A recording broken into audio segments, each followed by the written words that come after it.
వందనాలు తెలియచేస్తున్నాను. దేవుని మహాకృపను బట్టి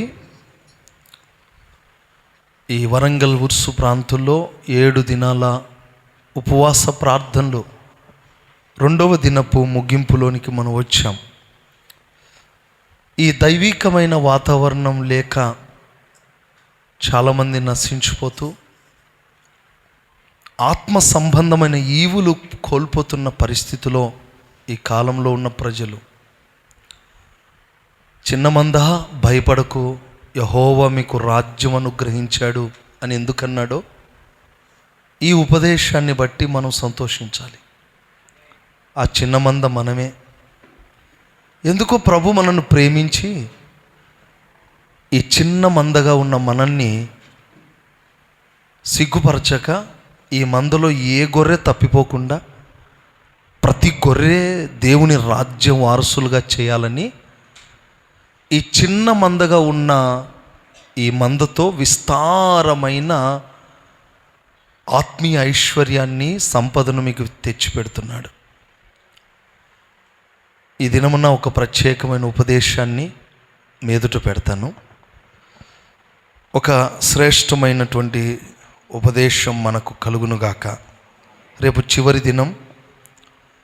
ఖచ్చితంగా కుటుంబాలుగా రండి. రేపంతా కూడా దేవుని సన్నిధిని బహుబలముగా అనుభవించుట కొరకై సిద్ధపడదాం.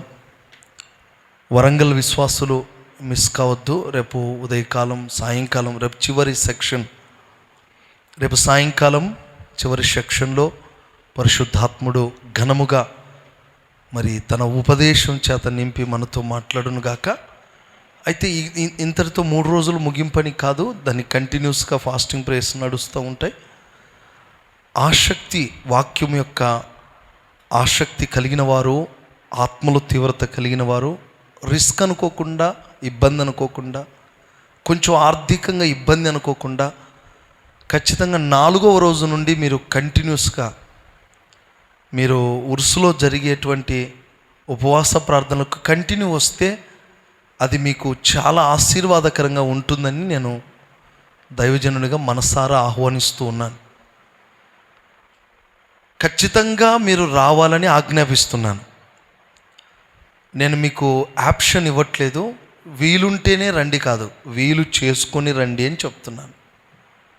మీ ప్రోగ్రామ్స్ అన్నీ పక్కన పెట్టండి, ఉద్యోగాలన్నీ పక్కన పెట్టండి, చేతి పనులన్నీ పక్కన పెట్టండి. సంవత్సరానికి ఒక మారుగా ఇలాంటి పండగలు వచ్చినప్పుడు, ఇలాంటి ప్రార్థనలు మేము ప్రేమించి మీ కొరకు సిద్ధపరిచినప్పుడు మా సమయం అంతా కూడా వేరే వేరే సభలన్నీ క్యాన్సిల్ చేసుకొని, మీకు తెలుసు కదా, ఇంచుమించు రామగుండంలోనే ఇంచుమించు చాలా కుటుంబ ప్రార్థనలు, అవన్నీ వదులుకొని నేను ఇక్కడికి రావడానికి ఒకే ఒక ఉద్దేశం. అదేంటంటే ఉన్న ఈ సమూహాన్ని, మాకు అప్పగింపబడిన ప్రతి ఆత్మను ప్రభు ఎదుట యోగ్యమైన వారుగా నిలబెట్టాలన్న ఆకలితో ఎన్నో పరిస్థితులు. ఇంకా ఒక 4 సేవకులను పంపిస్తే వాళ్ళు నడిపించలేరా? దైవజనుతో పాటు ఇంకొక 4 సేవకులను, పాస్టర్స్ను పంపిస్తే వాళ్ళు నడిపించలేరా? ఎంత వారు నడిపించినా నా హృదయంలో సంతృప్తి ఉండదు. నేనే వచ్చి మీ మధ్యలో నిలిచి ప్రకటించి మిమ్మల్ని సిద్ధపరచాలన్న ఆ సంతృప్తి నాలో కలుగునట్లుగా నేను ఇక్కడికి రావటం జరిగింది. Praise the lord. ఒక దైవజనుడిగా నేనే అన్నీ వదులుకొని వచ్చినప్పుడు దగ్గరుండి మీరు వదులుకోకపోతే చాలా దారుణం. కనుక ఒక్క 3 రోజులు ఇది మిగిలితే ఎన్ని రోజులు? మొత్తం 4 రోజులు. ఆదివారం కింద అస్సలు లెక్కకేయండి, శని ఆదివారం అస్సలు లెక్కలేవు. కనీసం 4 దినాలు ఖచ్చితంగా దేశాయపేటలో, ఇక్కడ లేదా వరంగల్లో ఆ ఉర్సులో జరిగే ప్రోగ్రాంలో ప్రతి దాంట్లో పాలు పొందండి. మరి చివరి దినమున నేను ఇక్కడే ఉంటాను, బల్లతో ముగించు. తర్వాత శనివారం మధ్యాహ్నం 3 గంటల నుండి 5 గంటల మధ్యలో బాప్తిస్మ కార్యక్రమాలు ఉంటాయి. మీలో ఎవరైనా బాప్తిస్మం తీసుకునే వాళ్ళు ఎవరైనా ఉంటే, దాని కొరకు సిద్ధపడిన వారైతే, గతంలో బాప్తిసం కొందరు తీసుకున్నారు, ఇప్పుడు కూడా తీసుకునే ఆప్షన్ ఉంటే, మార్పు కలిగితే ఖచ్చితంగా బాప్తిసం పొందే అవకాశాలు ఉన్నప్పుడు అవకాశాన్ని సద్వినియోగం చేసుకోండి. ఎందుకంటే ఇంత దూరం వచ్చినప్పుడు దాని యొక్క విలువను మీరు గుర్తించి తీసుకుంటే మీకు ఆశీర్వాదం.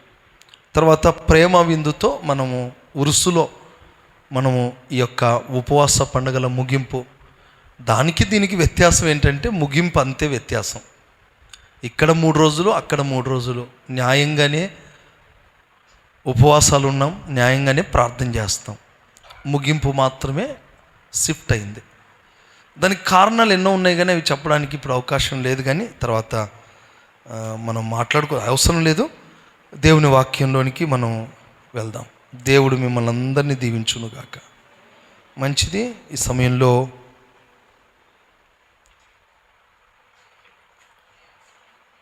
లూకా సువార్త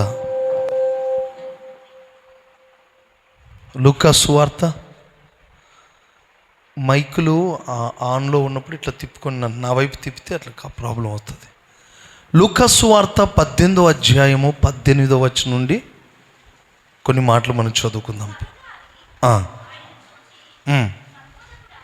సద్బోధకుడా, నిత్య జీవానికి వారసుడగుటకు నేనేమి చేయాలని ఆయన్ని అడిగాను. అందుకు యేసు, నేను సత్పురుషుడని ఎలా చెప్పుచున్నావు? దేవుడు తప్ప వేరొక్కడు సత్పురుషుడు కాడు. వ్యభిచరించొద్దు, నరహత్య చేయవద్దు, దొంగిలించొద్దు, అబద్ధ సాక్ష్యం పలకవద్దు, ఎరుగుదువు కదా. అందుకతడు బాల్యము నుండి వీటినన్నిటినీ అనుసరిస్తూనే ఉన్నానయ్యా అని అతడు సమాధానం ఇచ్చాడు. తర్వాత యేసు అది విని, నీకు ఒకటి కొదువుగా ఉన్నది, నీకు కలిగినవన్నీ అమ్మేసి ఎవరికి ఇవ్వాలట? పేదవాళ్లకు ఇచ్చేసి. ఇక్కడ ఒక అద్భుతమైనటువంటి విషయాన్ని నా ప్రభుని యేసుక్రీస్తు ఒక అధికారితో మాట్లాడుతున్నాడు. ఆ అధికారి ఎవరో కాదు, అతడేం సామాన్యుడేమో, డబ్బున్న అధికారి కాదు. ఒక డబ్బుతో పాటు ఆత్మీయత ఎరిగినవాడు, ధర్మశాస్త్రాన్ని క్షుణ్ణంగా తెలుసుకున్నవాడు. యేసు ప్రభు బోధిస్తుంటే ఆ బోధలో ఉన్న ప్రత్యేకతను గుర్తించినవాడు. యేసు ప్రభు మాటల్లో ఉన్న జీవపు ఊటను గుర్తించి ఖచ్చితంగా ఇతడు నిత్య జీవాన్ని ఇచ్చుట కొరకు వచ్చిన సృష్టికర్త అయిన దేవుడు అని గుర్తించిన వ్యక్తి. చిన్ననాటి నుండి ధర్మశాస్త్రాన్ని అతడు వెంబడిస్తూ ధర్మశాస్త్రాన్ని పాటిస్తున్నా యేసు ప్రభు చేస్తున్న అద్భుతాలు, అప్పటికే యేసు ప్రభు చేస్తున్న బోధల్లో మనము యోహాను సువార్త 6వ అధ్యాయంలో వెతికితే యూదులందరూ యేసు ప్రభును చంపచూశారట. ఎందుకంటే యేసు ప్రభు బోధ చాలా విచిత్రంగాను చాలా అభ్యంతరకారణంగా ఉంది. యేసయ్య బోధలు ఎలాగుంటాయంటే అలనాటి ధర్మశాస్త్రానికి విరుద్ధముగా ఉన్నాయి. ధర్మశాస్త్రం ఏమి చెప్పుచున్నది అని చెప్పి నేను చెప్పున్నదేమనగా అంటాడు. అప్పటి నుండే ఎప్పటి నుండో శాస్త్రులు పరిసయ్యులు బట్టి పట్టిన కొన్ని సిద్ధాంతాలు, చిన్నప్పుడు స్కూల్లో విద్యార్థులు ఎలా బట్టి పట్టారో అలాగునే శాస్త్రులు పరిసయ్యులు కూడా కొన్ని బట్టి పట్టినటువంటి కొన్ని విధానాలు, కొన్ని పద్ధతులు యేసు ప్రభు మార్చేసరికి వాళ్ళు ఒప్పుకోలేకపోయారు. నేను చెప్పున్నదేమనగా అంటాడు. ప్రతి సందర్భం మీరు బైబిల్ కొత్త నిబంధన అంతా ప్రభు మాట్లాడే సందర్భాలన్నీ కూడా నేను చెప్పున్నదేమనగా అంటాడు. ఇదిగో వ్యభిచరించొద్దని మీరు ధర్మశాస్త్రం చెబుతుంది కదా అంటాడు, నేను చెప్పున్నదనగా. అంటే ధర్మశాస్త్రానికి అపోజిషన్గా ఇంకొక శాస్త్రాన్ని యేసయ్య బోధిస్తుంటే అక్కడున్న వాళ్ళల్లో అందరికీ వ్యతిరేకతే. ఇది కాదు ఇది అన్నామనుకోండి, ఊరుకుంటారా ప్రజలు? మేము చిన్నప్పటి నుండి విన్న ఉపదేశాన్ని పక్కన పెట్టి ఇప్పుడు సరికొత్త బోధ చేస్తున్నాడు. అప్పటికే నేను దేవుని కుమారుణ్ణి అని చెబితే ఎవరు నమ్మ, నువ్వు వడ్లవాని కుమారుడివి కదా అంటున్నారు.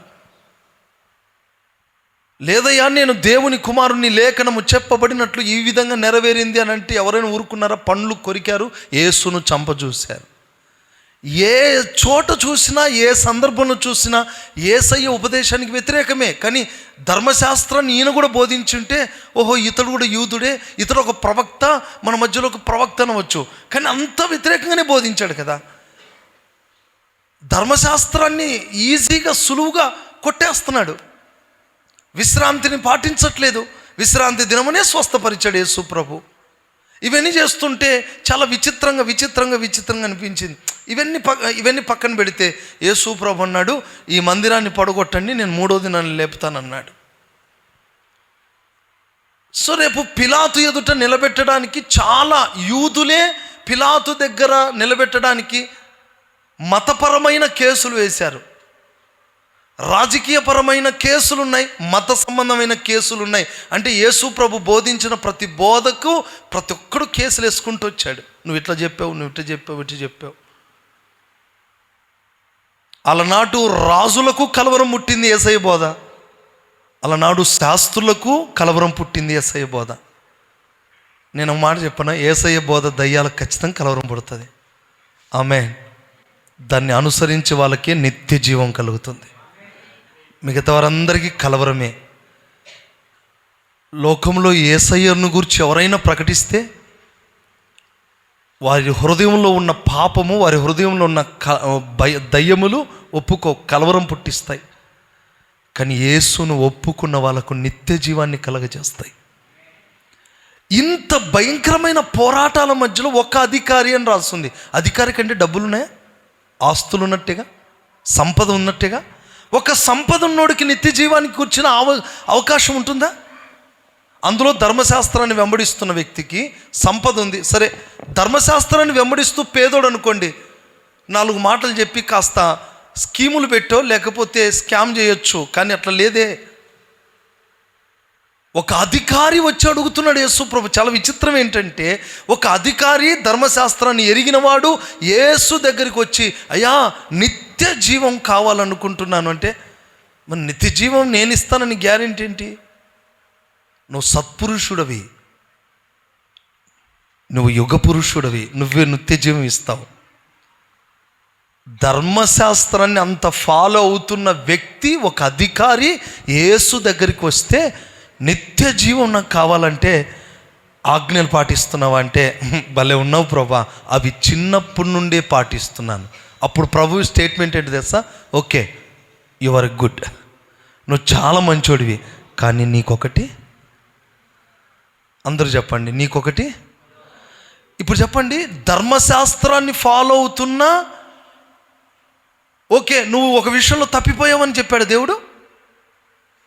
తల్లిదండ్రులు సన్మానించే విషయంలో తప్పిపోయామని చెప్పాడా? లేకపోతే దేవుణ్ణి ఆరాధించవలసిన తప్పిపోయాను? ఏది తప్పిపోలేదు. నేను చిన్నప్పటి నుంచి ఫాలో అవుతున్నానంటే ఎస్ యు ఆర్ గుడ్ అన్నాడు.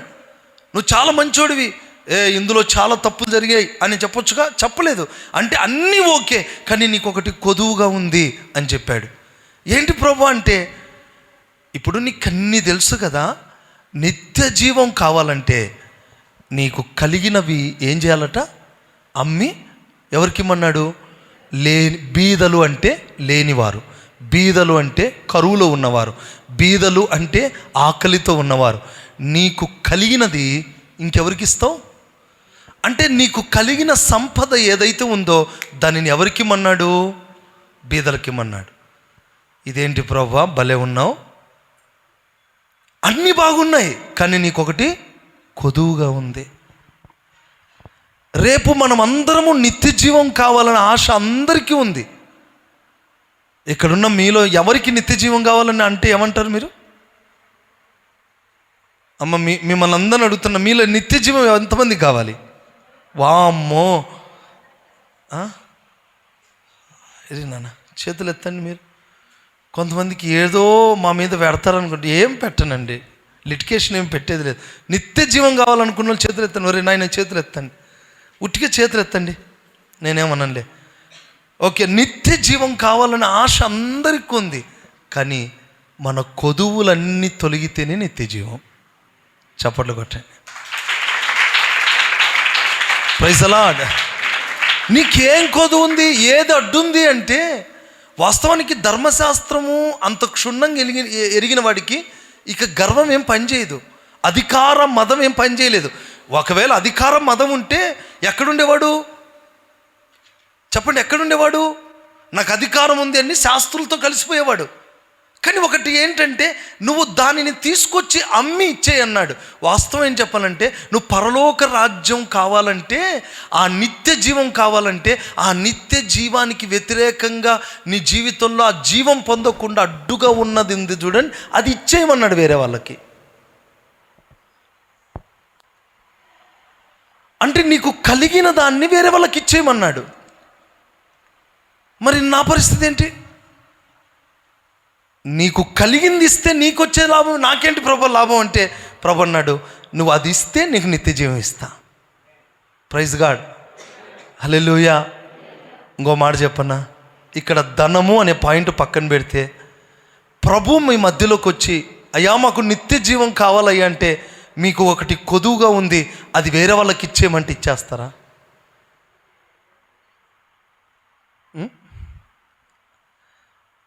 ఇస్తారా? అమ్మో, ఇది ఎంత టఫో, చాలా కష్టం కదా.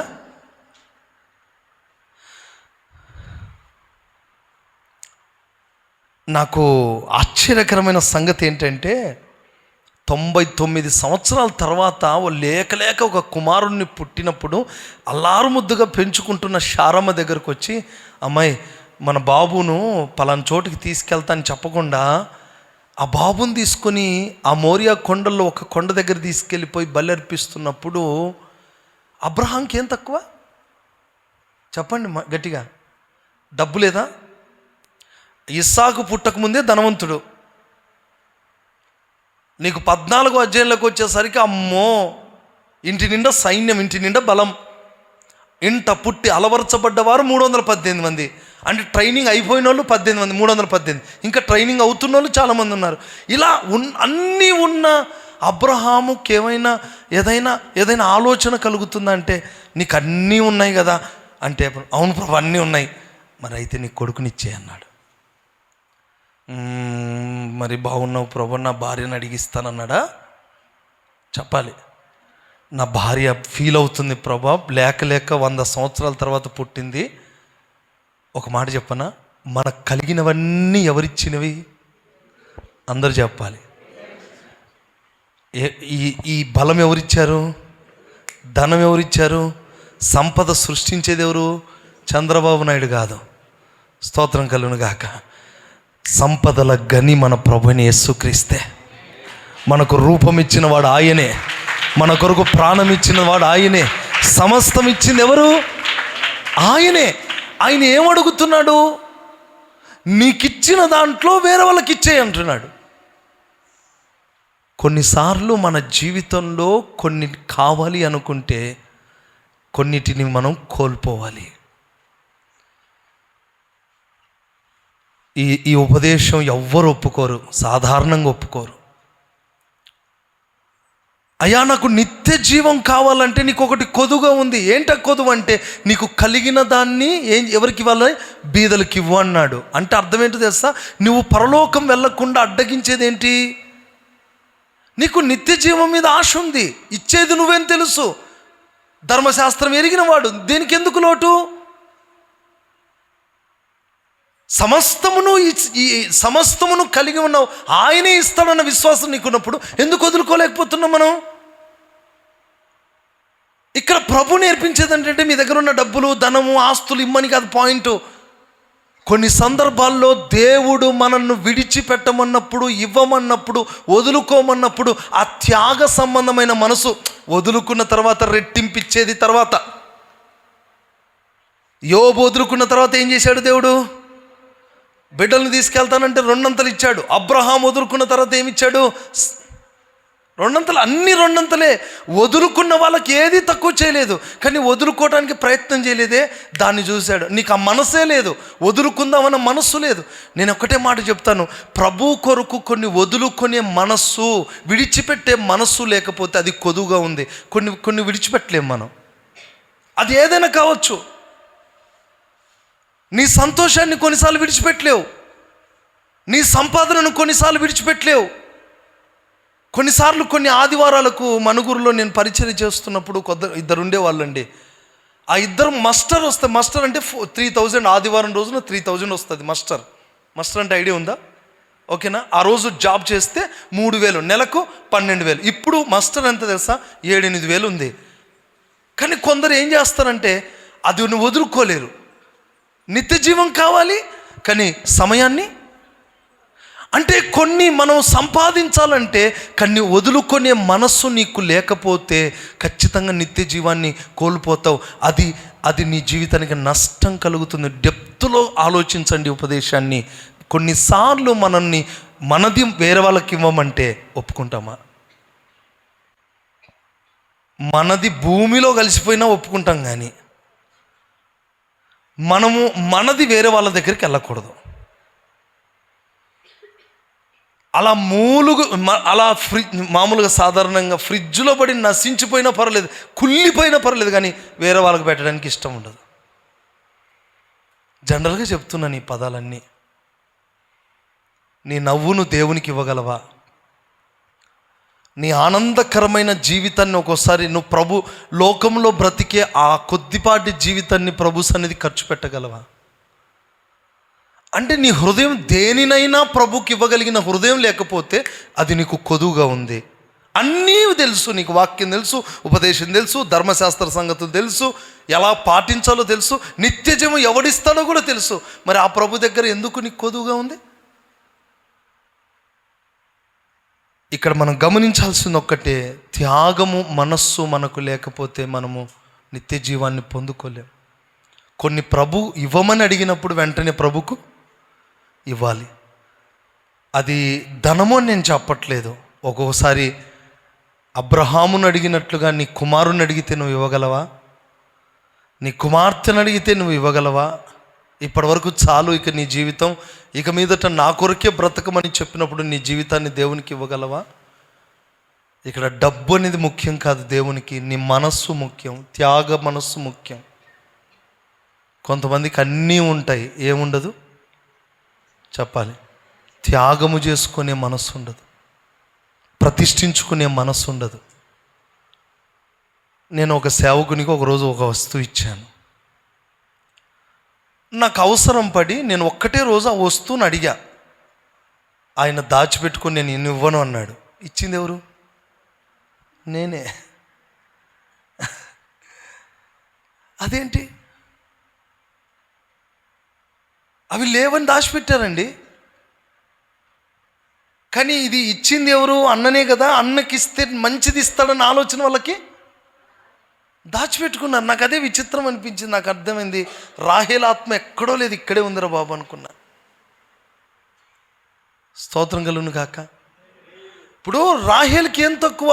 యాకోబు బేతేలుకి వెళ్ళిన తర్వాత తన పితరులైన దేవుడు యెహోవా ఆశీర్వాదం దీవెన ఆమె మీద లేదా?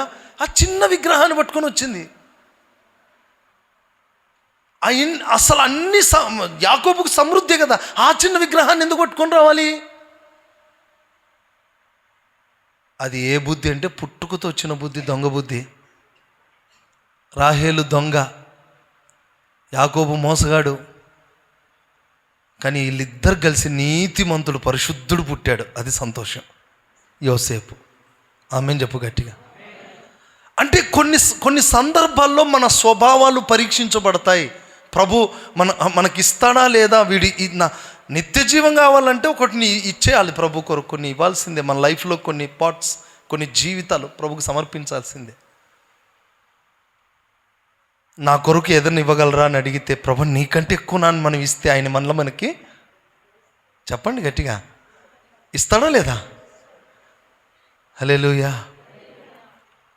కుమారుణ్ణి అడిగితే ఇచ్చేశాడు అబ్రహాం. Praise the lord. చాలామంది, నేను కొన్ని విషయాల్లో నన్ను నేను పరీక్షించుకుంటాను. ఆ స్వభావం చాలామందికి లేనందున వాళ్ళ బ్రతుకు అట్లే ఉంటుంది, వాళ్ళ జీవితం అట్లే ఉంటుంది. నేను ఒకటే డిసైడ్ అవుతాను, నేను ఏదైనా వదులుకున్నానంటే నేను ఎప్పుడు మరలా ఆశించను. స్తోత్రం కలుగును గాక. అది ఏదైనా కానీ, నేను ఈ సేవ నుంచి వదిలిపెట్టిపోయేటప్పుడు ఒక్క వస్తువు తీసుకొని పోలేదు.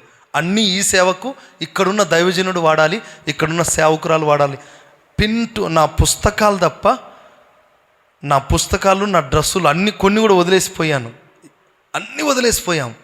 ఎందుకో తెలుసా? నేను ఇక్కడ వదులుకున్నందుకు నాకు దేవుడు అక్కడ శ్రేష్టమైనది ఇస్తాడు. Amen. Praise the lord. Hallelujah. ఒక్క పిన్ కూడా నేను తీసుకెళ్ళలేదు. ఎక్కడైనా సరే మన లైఫ్లో ప్రభు నేర్పించే ఉపదేశం ఇదే. కొన్నిసార్లు మనం ప్రభు కొరకు వదులుకోవాలన్నప్పుడు మనం వదులుకుంటే అక్కడ శ్రేష్టమైనవి ప్రభు ఇస్తున్నాడని గుర్తు చేసుకో. ఇక్కడ ప్రభు నీకు ఏం కొదువు ఉంది అన్నీ తెలుసు వీడికి, అధికారికి. కానీ ఒకటి కొదువుగా ఉంది, వదులుకునే మనస్సు లేదు, సమర్పించే మనస్సు లేదు. ఇందులో 2 కోణాలు ఉన్నాయి. అయ్యగారు వదులుకోమన్నారని చెప్పి మీరు ఏవేవి పడితే అవి అడగొద్దు. ఆ జ్ఞానం కూడా ఉంటుంది ఎక్కువ విశ్వాసులకు. అన్న వదులుకోమన్నాడు, చూద్దాం, పరీక్షిద్దాం అని నా కారు అడిగారు. ఉన్నది ఒకటే. Praise the lord. హల్లెలూయా. అడుగుతారు, మీరు అడగరలే. అంటే కొన్నిసార్లు మనం చెప్పే ఉపదేశానికి ఇంకొక నెగిటివ్ థింగ్స్ చాలా వస్తాయి, రకరకాల ఆలోచనలు వస్తాయి. వదులుకోమన్నాడు కదా, పరీక్షిద్దాం. మీరు కాదు నన్ను పరీక్షించాల్సింది, ఆయన. స్తోత్రం కలుగును గాక. ఆయన చెప్తే ఏమైనా వదులుకుందాం. మీకు కావాలంటే నేను ప్రార్థన చేసి కొన్ని తెచ్చిస్తానులే, ప్రభువు నాకు ఇస్తే, ప్రభు ప్రేరేపిస్తే. నీకు ఒకటి కొదువుగా ఉంది. ఏంటో కొదువుగా ఉందంటే, దేవుడు ఇచ్చాడు, దేవుడు ఇచ్చిన దానికి నువ్వు దేవునికి ఇవ్వలేకపోతున్నావు. అదే నీకు కొదువా. అంటే నీకు పెట్టే మనసు లేదు, పిసనారి దయ్యం ఉంది నీకు. స్తోత్రం కలుగును గాక. హల్లెలూయా. పిసనారి ఆత్మ ఉంది. ఇవన్నీ ఎవరిస్తున్నారు నీకు? నాకెవరు ఇస్తున్నారమ్మా? దేవుడు నాకు ఇచ్చినప్పుడు నేను అన్నీ వదులుకోవడమే. మీకు ఆరోగ్యం ఎవరిచ్చారు? మీకు ఆ సంపద ఎవరిస్తున్నారు? అన్నీ దేవుడే, అన్నీ. కానీ అందులో ఒక త్యాగపు మనసు రావాలి. అది ఒకటి కొదువుగా ఉంది మీ జీవితంలో. హల్లెలూయా. నీ కుమారుని కానీ కుమార్తెను కానీ ఇచ్చే మనసు ఉందా? నాకు అదొద్దు ప్రభా, ఏమన్నా చేసుకో, ఒక్కరిని మాత్రం వదిలిపెట్టిన ఆయన అంటారా? వద్దు. ఎప్పుడే గుర్తుపెట్టుకోండి, ఇవన్నీ దేవుడిచ్చాడు. దేవునికి ఇవ్వడానికి అడిగితే దేవుడు అడిగాడు, వదిలేసేయి, వాటిని కొన్ని వదిలేయి అన్నాడు. లోతు భార్య ఏం చేసింది? వెనచూడొద్దమ్మా, వదిలేసే అన్నాడా? వదిలేసే ఏం చేసింది? అంటే మనసే దేని మీద ఉంది? లోతుతేమో వదిలేసుకోమన్నాడు, వదిలేసుకొని వెనకకు చూడకుండా ప్రయాణం అవుతుంటే ఈమె వెనక మనసంతా పెట్టుకుంది. ఏమైనా సంపాదించిందా? అందుకే అక్కడ డిఫరెంట్గా రాస్తాడు లూకా సువార్తలో. ఏముంటుందంటే, దానిని పోగొట్టుకున్నవాడు దానిని కాపాడుకుంటాడు, దాన్ని కాపాడుకున్నవాడు దాన్ని సజీవంగా కాపాడుకుంటాడు. ఆ పదం బాగుంటుంది, చదవన్నమాట. లోతు భార్యను జ్ఞాపకం చేసుకోండి. అది తన ప్రాణమును రక్షించగనుగోరువాడు దానిని పోగొట్టుకుంటాడు, దానిని పోగొట్టుకున్నవాడు. ఇక్కడ నాలుగు సందర్భాల్లో దానిని దేనిని అంటే లోక సంబంధమైన వాటిని ఆశిస్తే పరలోకాన్ని పోగొట్టుకుంటారు, పరలోక సంబంధమైన వాటిని ఆశిస్తే భూ సంబంధమైన వాటిని పోగొట్టుకుంటారు. కొన్ని పోగొట్టుకుంటే కొన్ని సజీవంగా ఉంటాయి. కానీ విచిత్రమైన డిఫరెంట్ ఏంటంటే, ఇక్కడ నెగిటివ్గా తీసుకెళ్తే ఇంకొక వ్యక్తి ఉన్నాడు, ఏషావు ఏం పోగొట్టుకున్నాడు? జ్యేష్ఠత్వాన్ని పోగొట్టుకున్నాడు. దేని కొరకురా బాబు? తిండి కొరకు. కూరగా జస్ట్ దాన్ని ఎర్రగా కనపడిందంట. ఆ మసాలా ఎక్కువ వేసి ఎర్రగా చేసేసరికి మనకు ఈ చైనీస్ ఫుడ్ చేస్తారు, దాన్ని ఏమంటారు నాన్న? న్యూడిల్స్ వెరీ గుడ్, చాలామంది అప్డేట్లో ఉన్నారు, సంతోషం. అవి తినక ఎన్ని రోజులైందో, నేను ఎప్పుడో సేవారంభంలో తిన్నా నేను. అందులో తినేది ఏదన్నా కాస్త ఫుడ్ బయట మన దగ్గరే, అది కూడా ఇంట్లో ఫెయిత్ ఎక్కువ, బయట తక్కువే, అందరం కలిసి తినే. అది ఎర్రగా ఇట్లా వేస్తూ ఉంటే యాకోబు చూసి నోరు ఊరించేసాడు. పోయింది అక్కడ, అస్సలే పోయింది. నిబంధన ఎందుకు త్రోసివేశారో నిన్న చెప్పానుగా, 7 పాయింట్లు చెప్పాను కదా మీకు. నిబంధన త్రోసివేయడానికి 7 విషయాలు అక్కడ. వాళ్ళు తినచ్చు, త్రాగుచ్చు, క్రొవిన వారై సేమ్ యాజ్ ఇట్ ఈస్గా అసలు ఆకలికి తట్టుకోలేక నిత్య జీవాన్ని పోగొట్టుకున్నాడు, జ్యేష్ఠత్వాన్ని పోగొట్టుకున్నాడు. తండ్రికి జ్యేష్ఠుడు ఎంత స్థానం ఇస్తాడు తెలుసా? సగం ఆస్తి ఇస్తాడు. పెద్దోడు, ఇంటి పెద్దోడు కంటే సగం ఆస్తి. ఇంటి పెద్దోనుకున్న ఘనత, ఇంటి పెద్దోనుకున్న, అందుకే సేవలో సీనియర్లకు ఉన్నంత ఘనత, లేదంటే సీనియర్లకు ఉన్నంత స్థాయి విశ్వాసులకు చాలా ప్రత్యేకత ఉంటుంది.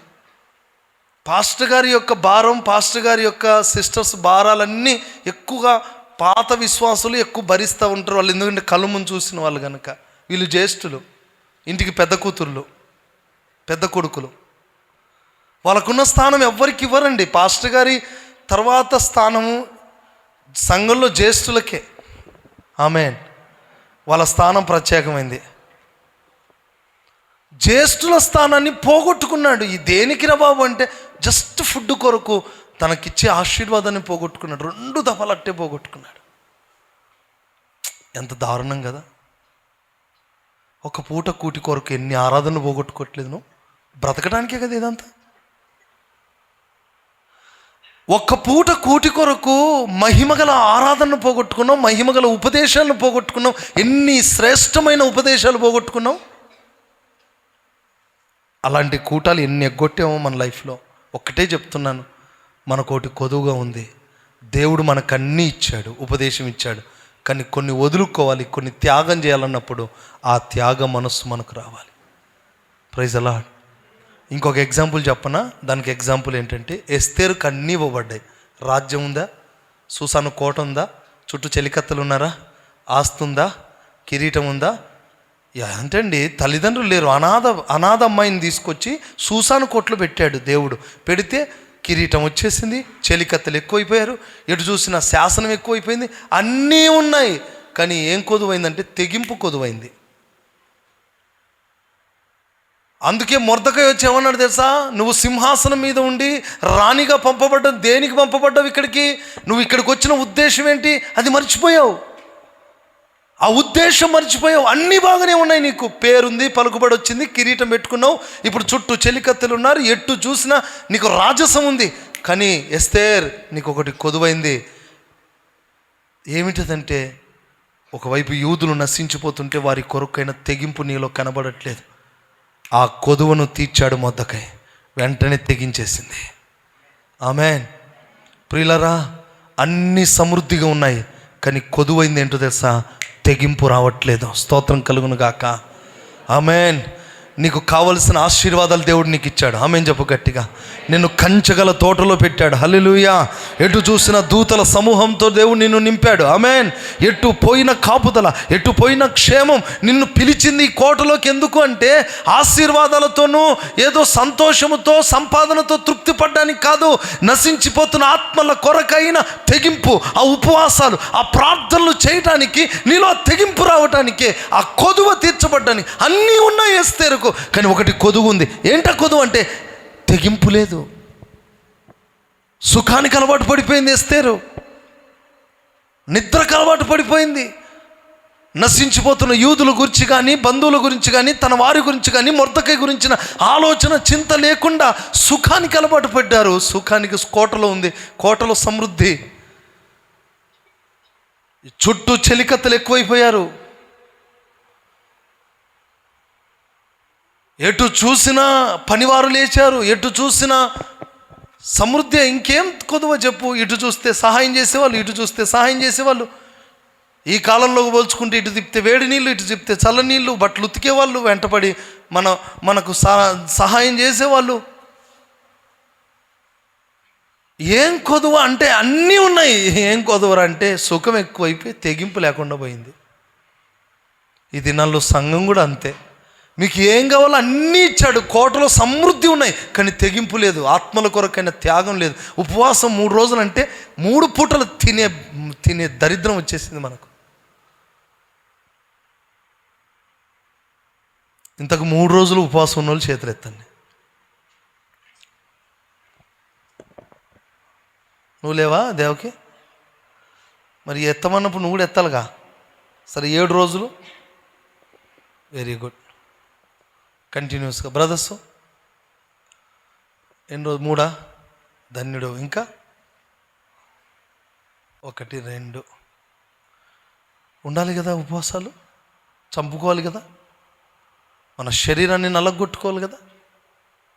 అన్నీ ఉన్నాయి, నీకు ఒకటే లేదు, కొదువ, తెగింపు లేదు.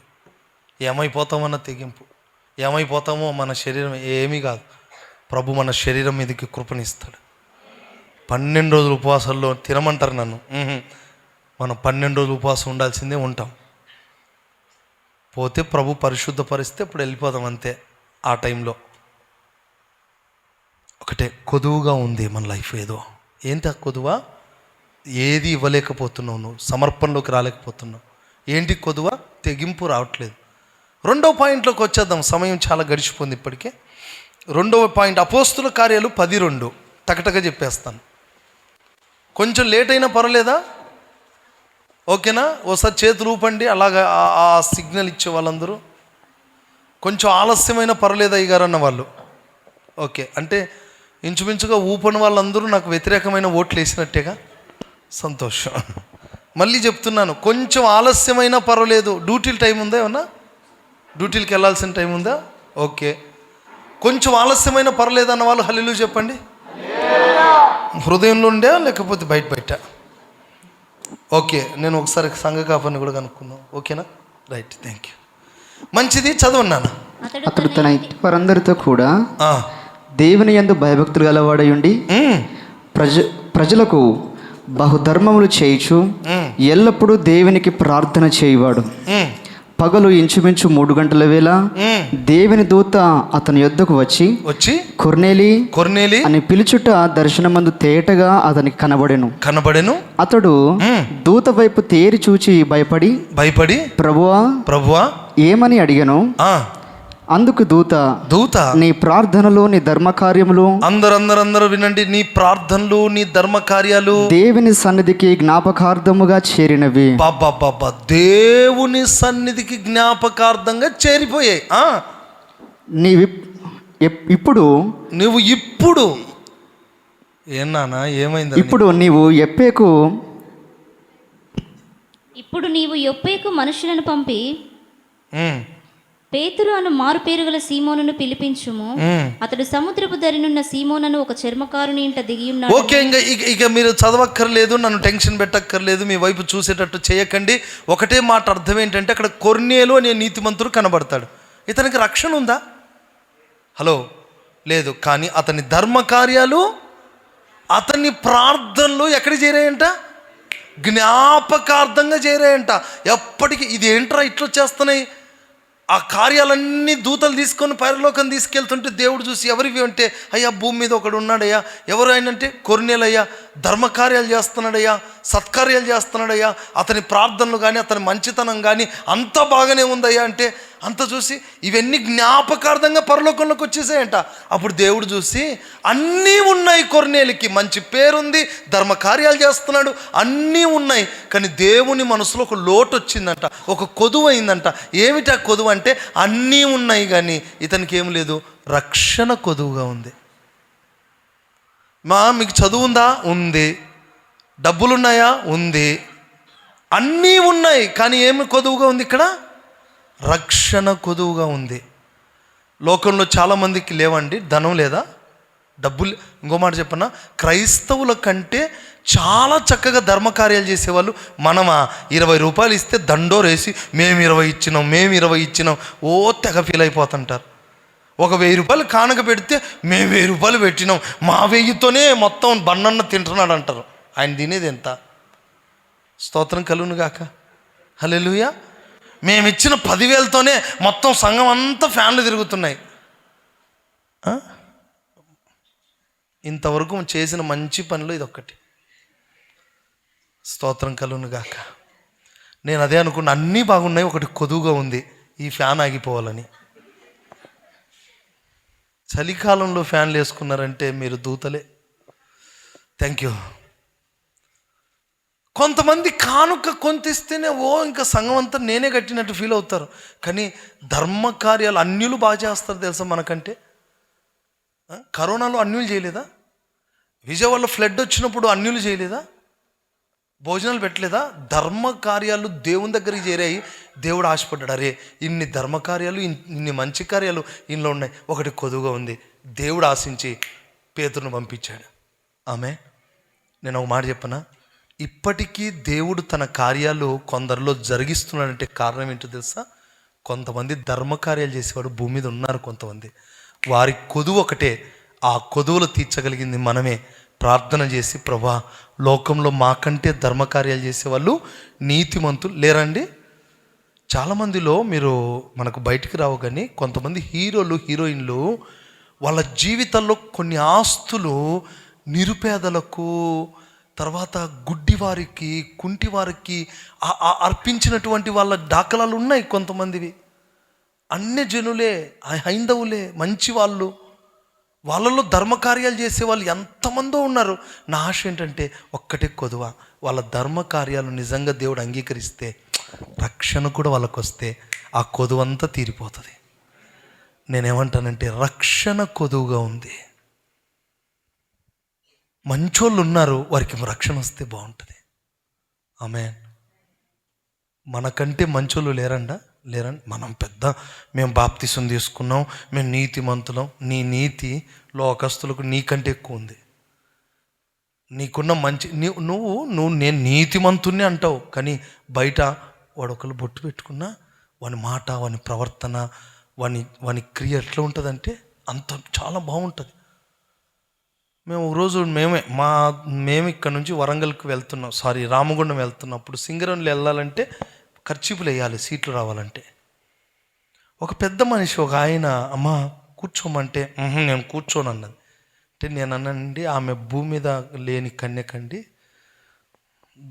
పరలోకం నుంచి ఊడిపొచ్చిన కన్యక అని ఈ కన్యకను తీసుకొచ్చి ఇంకొక ఆమె దగ్గర పెట్టి ఆయన దగ్గర నేను కూర్చున్నా. లేదండి నా బిడ్డ లాంటి దాని కదమ్మా కూర్చో అంటే చేయి తగలద్దట. ఏంటమ్మా అంత ప్రతిష్ట, అంత సమర్పణ ఏంటి నీకు? కొన్నిసార్లు ఏదో తెగ ఫీల్ అయిపోతుంటారు, చేయి తగిలితేనే సర్ఫ్తో కడిగేసుకునే ప్రతిష్టలు. ఆయన ఏమన్నాడు, అమ్మ నేను నా బిడ్డ లాంటిదనమో కూర్చో, నీకు ప్లేస్ లేదుగా. ఆయన ప్రేమ, ఆయన మమకారం అమ్మా అంటున్నప్పుడు ఆయన కూర్చోవాలి కదా. అంటే అన్య జనులలో ఉన్న కొంత నీతి, అన్య జనులలో ఉన్న మాట తీరు క్రైస్తవులు ఉండదు. అన్య జనుల్లో ఉన్న నిజాయితీ క్రైస్తవులు ఉండదు. అన్య జనుల్లో ఉన్న పద్ధతులు క్రైస్తవులు ఉండవు. వాళ్ళకు దేవుడు తెలీదు, కానీ వాళ్ళు ఉన్నటువంటి నీతి మన దాంట్లో ఒక్కడు కూడా సాధ్యం 90% ఉండడని చెప్తున్నాను. వాళ్ళు ఇచ్చిన మాట కొరకు కొన్నిసార్లు త్యాగం చేస్తారు. మీరా పొద్దున్న లేస్తే మాట తప్పుతాం మనం. నిజమండి, నేను చాలాసార్లు చూశాను. కొన్నిసార్లు వాళ్ళ ప్రవర్తన అన్యజనులు బెటర్ అనిపిస్తుంది.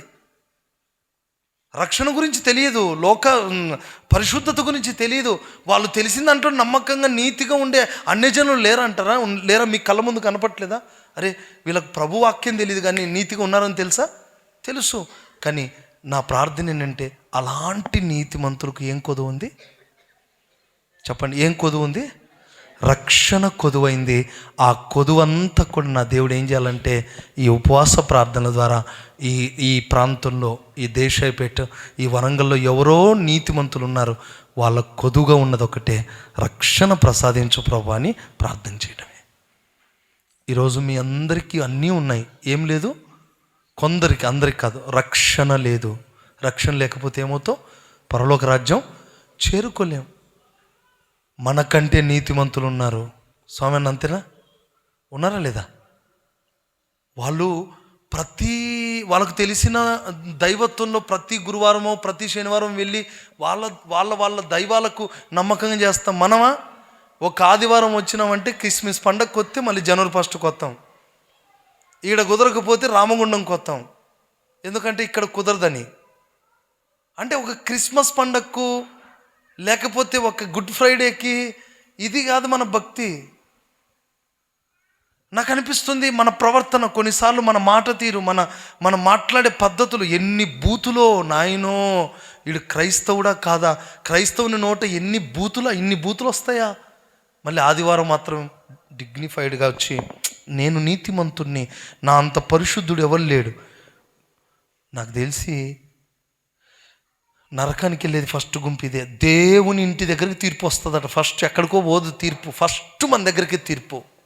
సంఘంలో విశ్వాసం మీకేంది, మీరు నీతిమంతులు కదా. మీరు పైకి చూస్తున్నారు రా, మా దేవుడు లోపల చూస్తున్నాడు. ఫస్ట్ దెబ్బ మనకే. స్తోత్రం కలుగును గాక, హల్లెలూయా. ఫస్ట్ శిక్ష, ఫస్ట్ వేటు మనకే. గొడ్డలు ఎవరికి అనుకున్నావు? సంఘానికే గొడ్డలి ఫస్ట్, అన్యులకు కాదు. అన్యులకు తీర్పు రాదు, ఫస్ట్ మనకే. మనకు పడ్డ తర్వాత వేటు మళ్ళీ వాళ్ళకు పడుతుంది. మాకెందుకు ఇట్లా పడిందంటే ఇంక అంతే, ఫస్ట్ దెబ్బ మనకే. ఒకటి గుర్తుపెట్టుకో, అన్ని ధర్మకార్యాలు ఉన్నాయి కానీ వాళ్ళకేం లేదు. ఒకటి రక్షణ కొదువుగా ఉంది, మనకు రక్షణ కొదువుగా ఉండకూడదు. ఆమేన్. ఇంకా ఎవరైనా రక్షణ పొందలేదా, బాప్తిస్మం పొందలేదా? ప్రియులరా, ఇప్పుడే రక్షణ పొందుటకు అవకాశం. ఒకటి త్యాగము కొదువుగా ఉంది. నెంబర్ 2 రక్షణ కొదువుగా ఉంది. నెంబర్ 3 అపోస్తుల కార్యాలు 2:2. అప్పుడు వేగముగా వీచు బలమైన గాలి వంటి ఒక ధ్వని ఆకాశము నుండి అకస్మాత్తుగా వారు కూర్చుండి ఉన్న ఇల్లంతయు నిండెను. చాలు, ఇప్పుడు ఒక ప్రాముఖ్యమైన విషయాన్ని చెప్పి నేను ముందుకు సాగి ముగించేస్తాను, గుర్తుపెట్టుకోండి. నెంబర్ 3 ఏంటంటే, అపోస్తుల కార్యాలు మనం చూస్తాం, శిష్యులందరికీ ఏమైనా కొదువు ఉందంటే అన్నీ ఉన్నాయి. శిష్యులు యేసుతో నడిచారు, యేసుతో పాడారు, యేసుతో తిరిగారు, యేసయ్య చేసిన అద్భుత కార్యాలు చేశాడు బాబు, అన్నీ ఉన్నాయి. అధికారం ఉంది, బోధ విన్నారు, బోధ అంతా నేర్చుకున్నారు, 3.5 సంవత్సరాలు బోధ అంతా నింపుకున్నారు, అన్నీ ఉన్నాయి. పని ఏం లేదు వాళ్ళకి అప్పుడు. చెప్పండి, అన్నీ లేవండి. యేసును చూసిన సందర్భాలు, యేసుతో కలిసి తిరిగారు, యేసుతో కలిసి తిన్నారు, యేసుతో కలిసి బోధ నేర్చుకున్నారు, అన్నీ నేర్చుకున్నారు. కానీ వాళ్ళకి ఏం కొదువు ఉంది? పరిశుద్ధాత్మ అభిషేకం కొదువుగా ఉంది. నేనేమంటాను తెలుసా, నువ్వు పాటలు పాడడం వచ్చు, చక్కటి పరిచర్య చేస్తావు, నమ్మకంగా ప్రార్థన చేయగలుగుతావు, కన్నీళ్లతో ఏడవగలుగుతావు, అన్నీ చేయగలుగుతావు, కానీ అభిషేకం కొదువుగా ఉంది. నేను తక్కువ చేయట్లేదు, అన్నిట్లో నువ్వు ఆల్ గుడ్, మంచి వ్యక్తివి, కానీ ఆ లోటు, ఆ కొదువ, అభిషేకం కొదువుగా ఉంది. నీ లైఫ్లో అన్నీ ఉండి అభిషేకం లేకపోతే అది కొదువేగా, బ్యాలెన్సేగా. శిష్యులకు అన్నీ ఉన్నాయి. ప్రభు అంటున్నాడు, మీరు వెళ్ళి మేడ గదిలో కనిపెట్టండి, ఆ కొదువని తీరుస్తాడు. నేనంటాను, ఈ 7 రోజుల ప్రార్థనలో నీ కొదువ అభిషేకం అయితే, ఆ అభిషేకం లేకపోతే కనిపెట్టండి, ప్రభు ఖచ్చితంగా ఆ కొదువుని తీరుస్తాడు. ఒకటి త్యాగము నీకు కొదువుగా ఉండకూడదు. 2 రక్షణ కొదువుగా ఉండకూడదు. నెంబర్ 3 అభిషేకం కొదువుగా ఉండకూడదు. నెంబర్ 4 ఏంటో తెలుసా? నయమాన్ దగ్గరికి వెళ్దాం. ఈ నయమాన్ దగ్గర ఏంటంటే, నయమాన్ ఎవరు? ఒక దేశానికి రాజు. నయమానికి డబ్బు లేదా? ఉంది. అధికారం లేదా? ఉంది. అన్నీ ఉన్నాయి, కానీ తన శరీరంలో ఏం తక్కువైంది? స్వస్థత కొదువుగా ఉంది. అందరు చెప్పండి, ఏం కొదువు ఉంది? ఈ రోజుల్లో డబ్బు లేని వాళ్ళు, డబ్బు ఉండి, రీసెంట్గా మా అమ్మ వాళ్ళ అన్న దగ్గరికి వెళ్ళాను నేను. ఆయన దగ్గర ఇంచుమించు 8 గ్రానైట్ ఫ్యాక్టరీలు ఉన్నాయి. మా మామకు 8 గ్రానైట్ ఫ్యాక్టరీలు. నిజమండి. వాళ్ళ కొడుకు 4 గ్రానైట్ ఫ్యాక్టరీలు ఉన్నాయి. 4 అంతస్తుల బిల్డింగ్ కట్టాడు. ఒక్కొక్క పోర్షన్ 25,000. ఒకవేళ ఆయన అంటాడు, నేను లేకపోయినా నా భార్య నెలకు 3 లక్షలు వస్తాయిరా అంటాడు నాతో. అంటే అర్థం ఏంటో తెలుసా? అన్నీ ఉన్నాయి, కానీ ఆయనకు నరాల ప్రాబ్లం వచ్చేసరికి ఆయన నడవలేకపోతున్నాడు. బక్కగా అయిపోయాడు, మాంసం అంతా తినేసి ఇక వీక్నెస్ అయిపోయి ఇట్లా ఇట్లా బయట వెళ్ళలేకపోతున్నాడు. ఇక్కడ నుంచి బాత్రూమ్ నుంచి మంచం తప్ప ఎన్ని తిరిగినా నీకు స్వస్థత కాదని చెబుతున్నారు. ఇప్పుడు చెప్పండి, ఆయనకు అన్నీ ఉన్నాయి, ఏం లేదు? ఈరోజు ప్రపంచంలో అందరికీ అన్నీ ఉన్నాయి. ఈరోజు ఒక మాట చెప్పనా, మనకిచ్చిన ఆరోగ్యాన్ని బట్టి మనం ప్రభువును గణపరచుదుము గాక. చప్పట్లు కొట్టండి. హల్లెలూయా.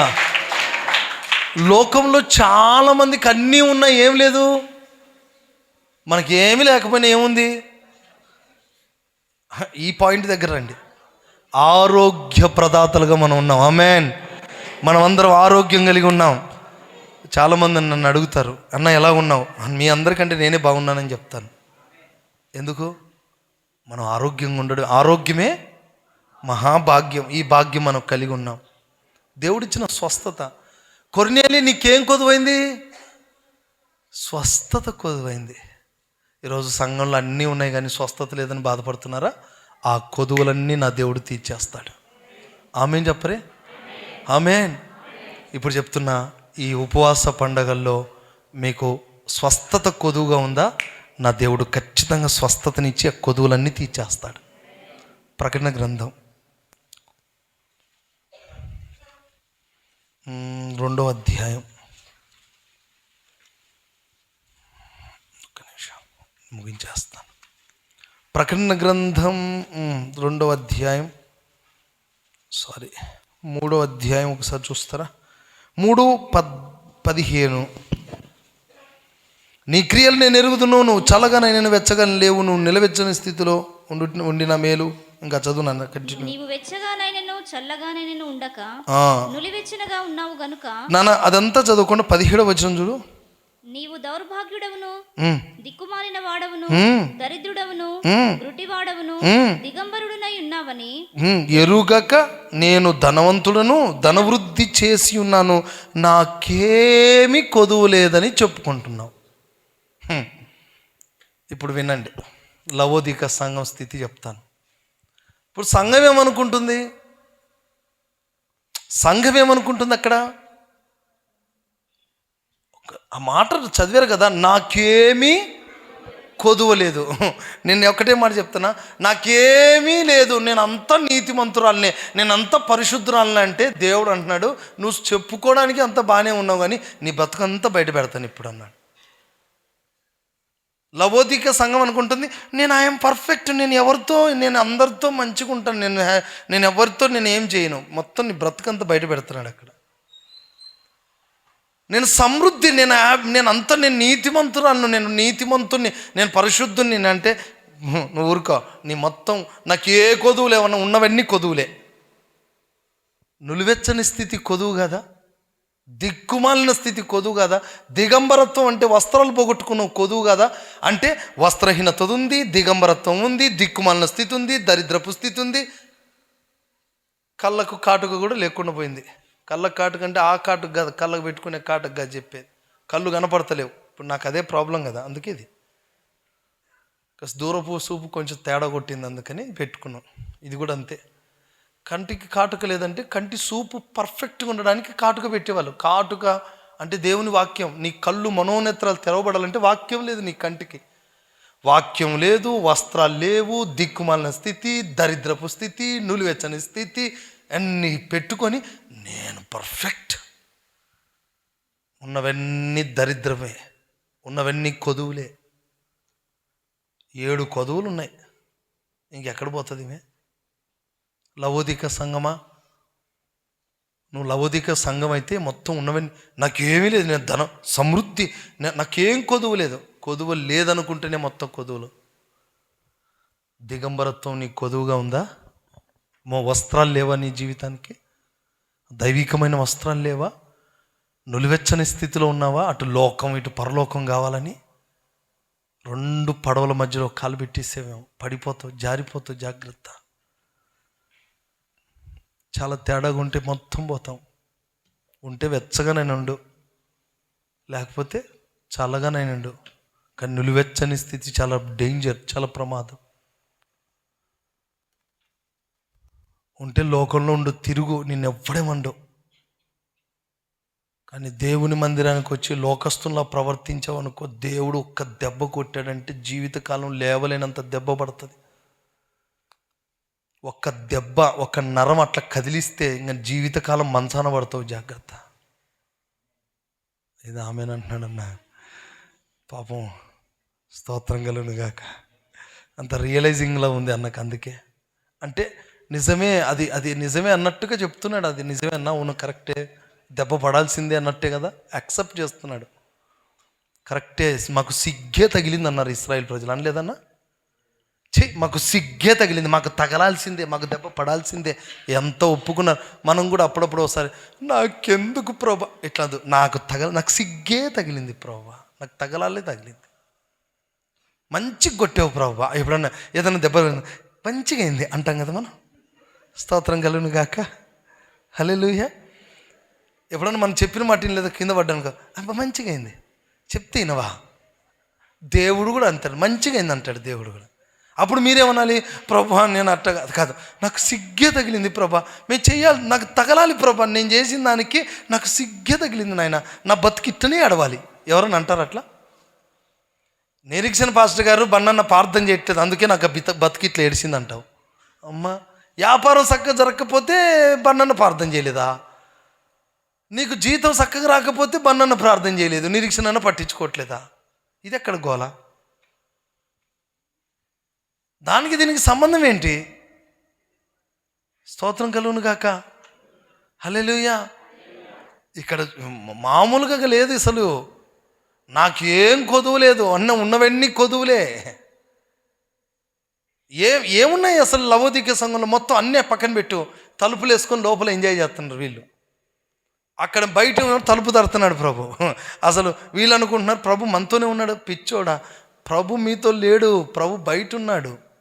ఆర్కెస్ట్రా ఉంది, వాయిద్యాలు ఉన్నాయి, ఓ కేకలు, శబ్దాలు, ఏం శబ్దాలు వాళ్ళు, అయినా లేడు. ఎందుకంటే వీళ్ళు వస్త్రాలు లేవు, దిగంబరులు ఉన్నారు, అందుకే తలుపేసేసుకున్నారమ్మో.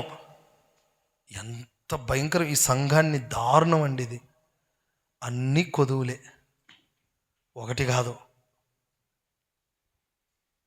ఏం కొదువా? అన్ని కొదువులు ఉన్నాయి. వస్త్రాలు లేకపోవటం కొదువే, గుడ్డితనం కొదువా. ఈరోజు ఎవరిని మోసం చేయి, మనుషులు మోసం చేస్తారేమో, దేవుని మోసం. మనుషుడా, నువ్వు వెక్కిరింపబడలేవు. ఏది విత్తుతావో చెప్పండి, ఏది విత్తుతావో ఆ పంటే మనం కోస్తాం. అప్పుడు అనుకోవాలి, ప్రభు నాకెందుకు కాదు, నాకు సిగ్గే తగిలింది నాయన, నాకు సిగ్గు తగిలింది, నా బతికిట్టనే ఉండాలి, నేను చేసిన దానికి నేను ఇట్టనే ఏడవాలి. ఎప్పుడైనా అనుకుంటాం అట్లా? మాట్లాడాలి. నాకెందుకు ఇట్ట జరిగింది, నేను నీతిమంతుడు. అప్పుడు కూడా నువ్వు బాగుపడకపోతే ఎట్టా?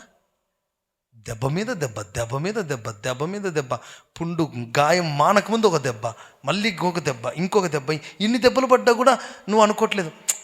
దిస్ ఈజ్ న్యాచురల్, సహజంగా జరుగుతూ ఉంటాయి మనం పోతుంటే.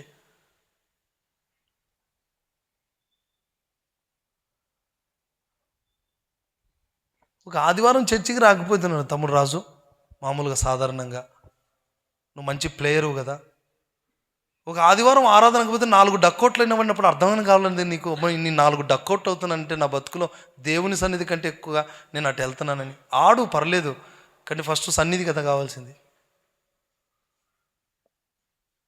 10 సార్లు డక్అవుట్ అయ్యి ఓడిపోయి వచ్చినప్పుడు అర్థం చేసుకో, నువ్వు సన్నిధికి దూరం అయ్యాక డక్అవుట్ అవుతున్నావు. నువ్వు మంచిగా సన్నిధిని ప్రేమించు, సెంచరీల మీద సెంచరీలు కొడతావు.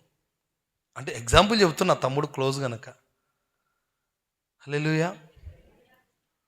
పని చేస్తున్నప్పుడు అన్నీ మన మీద వ్యతిరేకతలు వస్తున్నాయంటే తేడా ఎక్కడ ఉంది? ఒకదాని తర్వాత ఒకటి పడుతుందంటే అర్థం ఏంటి? సరి చేసుకోవడానికి, అంతే. స్తోత్రం కలుగును గాక. ఒకటి సరి చేసుకోవడానికి 2 దేహ విమోచన. పొద్దున విన్నాం కదా, వారు శ్రేష్టమైన పునరుద్ధానం పొందగొరి అతను పెట్టు. 2 వివేచించండి. మనం తప్పు చేస్తే వచ్చే శిక్ష వేరు, పరీక్ష వేరు. ఆమేన్. 2 సంపూర్ణతకే నడిపిస్తాయి. దయచేసి చెబుతున్నా, మన కొదువులన్నీ తీర్చబడాలి. ఇక్కడ మొత్తం నాకేం కొదువు లేదు, అన్ని కొదువులే. వస్త్రాలు లేవు, గుడ్డితనం, దిగంబరత్వం, అబ్బో నులివెచ్చని స్థితి, దౌర్భాగ్య స్థితి, దిక్కుమాలిన స్థితి, ఇన్ని పెట్టుకొని మాకేం కొదువు లేదంటావా? అన్ని కొదువులే. యాకోబు 1 చదవండి. ఇప్పుడు ఇది మంచిది. ఇంకా ఇప్పటి వరకు అన్ని షాట్లు పడ్డాయి కదా, ఇప్పుడు కొంచెం తేరుకోవడానికి ఒక మాట. మీలో ఎవనికైనను జ్ఞానము కొదువుగా ఉన్న ఎడల, మీలో ఎవనికైనను జ్ఞానము కొదువుగా ఉన్న ఎడల అతడు దేవుని అడగవలెను. నాన్న ఏం కొదువు ఉంటే ఎవరిని అడగాలట? నాన్న జ్ఞానము కొదువుగా ఉంటే ఎవరిని అడగాలి? అతడు దేవుణ్ణి అడగవలెను. అతడు నిశ్చయముగా జ్ఞానము, కొదువైన జ్ఞానాన్ని దేవుడు మనకిస్తాడు. ఇప్పుడు చెప్పండి, ఇక్కడ జ్ఞానం ఎవరికైనా తక్కువ ఉందా? చేతులు ఎత్తండి. నాన్న నేనే ఫస్ట్ జ్ఞానహీనుని. ఎవరికైనా తక్కువ ఉందా జ్ఞానం? వీళ్ళకి అర్థం కాలే, నిద్రపోతేనే అర్థమవుతుందేమో. పడుకోండి, తెలిసిపోద్ది. ఇంకేముంది? ఇంకా మీలో జ్ఞానం లేదన్న వాళ్ళు చేతులు ఎత్తండి. నాకు కూడా లేదు. నాకే లేనప్పుడు ఇంకా మీ పరిస్థితి ఏంటో ఆలోచించు. మేము జ్ఞానం ఉందనుకుంటే మాత్రం మీకు ఎప్పుడూ జ్ఞానం రాదు. నాకు జ్ఞానం లేనే లేదు. నీకు జ్ఞానం ఉందమ్మా? అమ్మ నీకుందా దేవకి? లేనప్పుడు చేతులు ఎత్తచ్చుగా. పాపం ఆమె చేతులు పని చేయట్లే, ఉతికి ఉతికి బట్టలు అట్లా తయారైపోయింది. ఈరోజు నేనేమంటున్నానంటే, నీకేం కొదువు ఉంది? జ్ఞానం కొదువుగా ఉంటే ఏమన్నాడు దేవుడు? అడిగితే దేవుడు ఏమిస్తానన్నాడు? జ్ఞానం. నేను అంటాను, సర్వ సంపదల జ్ఞాని అయిన దేవుడు నా కొదువులు తీర్చునుగాక. ఏంటా కొదువు అంటే? నాకు జ్ఞానం కొదువుగా ఉంది కనుక నా దేవుడు నాకేమి ఇవ్వాలి? జ్ఞానమునివ్వాలి. ఇప్పుడు మీరు ఏం ప్రార్థన చేసుకుంటారు ఈ ఉపవాస ప్రార్థనలో? నాకు జ్ఞానం కొదువుగా ఉంది ప్రభు, నాకు జ్ఞానం దయచే. జ్ఞానవంతురాలు తన ఇల్లును కట్టుకుని 3 రాళ్ళు. మా దగ్గర ఒక ప్రత్యక్షత గల దైవజనుడు ఉన్నాడు, మామూలు దైవజనుడు కాదు. 3 రాళ్ళు అంటే ఏం పెట్టింది? మామూలు దైవజనుడు కాదు వాడికి. 3 రాళ్ళు అంటే 3 రాళ్ళని అనుకున్నాడు ప్రసంగంలో. 3 రాళ్ళు. స్తోత్రం కలుగును గాక. వాడు ప్రసంగం ఏంటో తెలుసా? 3 రాళ్ళు అన్నప్పుడు, ఇప్పుడు మనం వంటకి పెడతాం కదా రాళ్ళు, అవి అనుకో 3 రాళ్ళు. 3 రాళ్ళు వేరు. వాడు అనుకున్నాడు, వానికి రెవల్యూషన్ వచ్చింది. 3 రాళ్ళు అంటే గొప్ప సేవకులయ్యా నాయన. స్తోత్రం కలుగును గాక. అయ్యా విచిత్రమైన జ్ఞానవంతులు ఉంటారుగా. స్తోత్రం కలుగును గాక. హల్లెలూయా, హల్లెలూయా. ఒక ఆమె సంఘానికి వచ్చిందంట, కాస్త కొంచెం జస్ట్ అట్లా రిలాక్స్ అవ్వడానికి చెప్తున్నా. ఒక పాస్టర్ గారు అన్న, ఇప్పుడు బండన్న పాస్టర్ గారు అన్నారట, మీరందరూ ఉన్నతమైన శిఖరములు ఎక్కాల ప్రియులారా అన్నాడట. ఆమె అనుకుందంట, ప్రభు శిఖరం ఎక్కాలి, శిఖరం ఎక్కాలి, శిఖరం ఎక్కాలి. నేను వచ్చి, ప్రియమైన దేవుని బిడ్డలారా, యెహెజ్కేలు లోయలో దిగాడు, మనందరం లోయలో దిగుదుగుమగాక అన్నాడట. పక్కనుండి ఆమె లోయలో దిగాలి, లోయలో దిగాలి, లోయలో దిగాలి అన్నాడు. ఇంకొక పాస్టర్ గారు ప్రసంగం స్టార్ట్ చేశారట.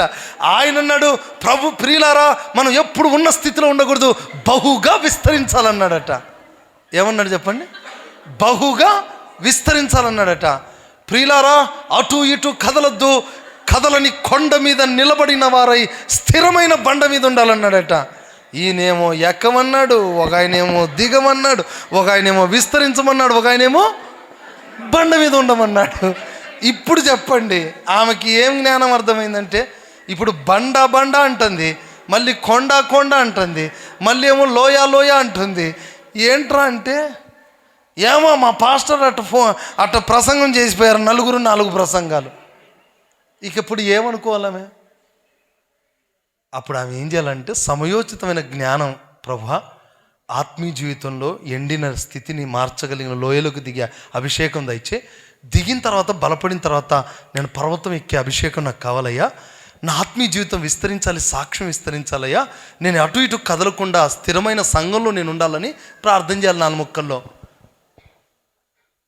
సంఘంలో ఏముండాలంటే జ్ఞానవంతు. 3 రాళ్ళు అంటే ఆ 3 రాళ్ళలాగా రెవల్యూషన్ వద్దు మనకు. స్తోత్రం, హల్లెలూయా. చెప్దాం గట్టిగా, హల్లెలూయా. ఇప్పుడు చెప్పండి, మనకేం కొదువు ఉండకూడదు? జ్ఞానము కొదువుగా ఉన్నట్టయితే జ్ఞానమును సంపాదించుకోండి. ఆమేన్ చెప్పు గట్టిగా.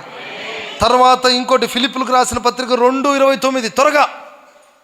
ఇది సంపూర్ణ ఉపదేశం ఈరోజు. ఫిలిప్పులకు రాసిన పత్రిక 2:29. నా ఎడల మీ ఉపచర్యలో ఉన్న కొదువులు తీర్చుటకై అతడు తన ప్రాణమునైనను లక్ష్య పెట్టక క్రీస్తు యొక్క పని నిమిత్తము చావునకు సిద్ధమై ఉండెను గనుక పూర్ణానందంతో ప్రభువునందు అతనిని చేర్చుకొని అట్టి వారిని ఘనపరచుడి. అంటే ప్రభు శ్రమలలో మిగిలిన వాటి యందు కొదువైన శ్రమలట. ఏంటంట? కొదువైన శ్రమలు. అంటే ప్రభు కొన్ని శ్రమలు కొదువు చేశాడు మన కొరకు. ఆ కొదువులన్నీ మనం తీర్చాలి. ఎలా? మనము శ్రమపడి తీర్చాలి. స్తోత్రం కలుగును గాక.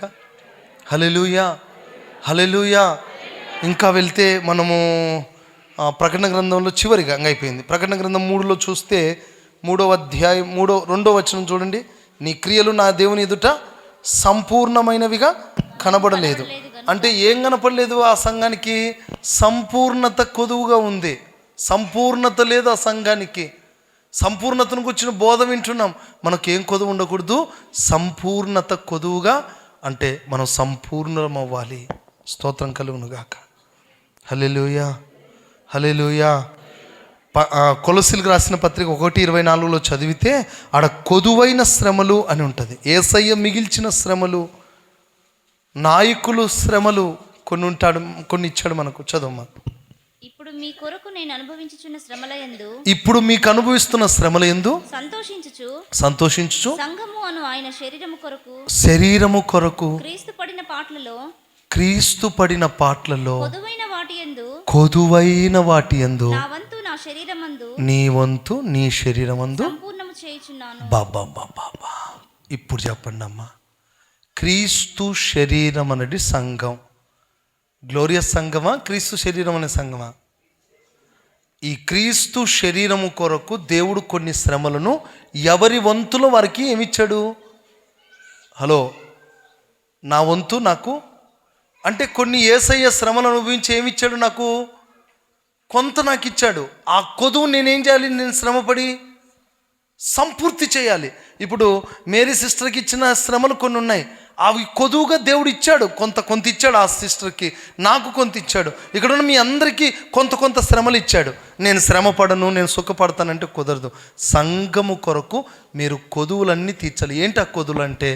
మిగిలిన వాటిలో శ్రమపడే మనసు. ఆమె హల్లెలూయా.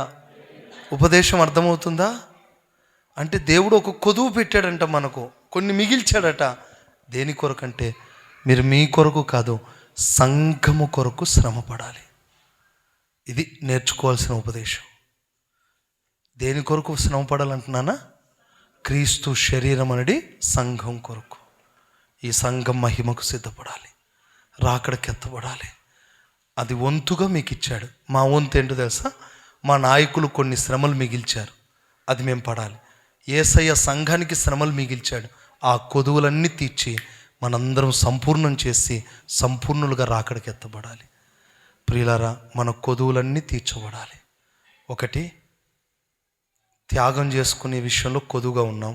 2, రక్షణ విషయంలో కొదువుగా ఉన్నాం. 3, అభిషేకం కొదువుగా ఉంది. 4, స్వస్థత కొదువుగా ఉంది. 5, లవోదికే సంఘంలో ఉన్నవన్నీ కొదువులే. 6, చెప్పండి, జ్ఞానం కొదువుగా ఉంది. 7, మనకి ఇవ్వబడిన శ్రమలలో సంపూర్ణం చేయటానికి అవి కొదువుగా ఉన్నాయి. వాటిని, ఈ కొదువులన్నీ తీరుద్దాం, రాకడకు సిద్ధపడదాం. నీకు ఒకటి కొదువుగా ఉంది. ఆ కొదువేంటో గుర్తించి రాకడకు మనం సిద్ధపడదాం. నా జీవితంలో ఇది కొదువుగా ఉంది. 1-2 నిమిషాలే, నేను ముగించేస్తున్నా. నీ లైఫ్లో కొదువుగా ఉందేంటో నీకు తెలుసు, తక్కువగా ఉందేంటో తెలుసు, కొదువైనది ఏంటో నీకు తెలుసు. ఆ కొదువ తీర్చేది నా దేవుడు, ఆ కొరత తీర్చేది నా దేవుడు.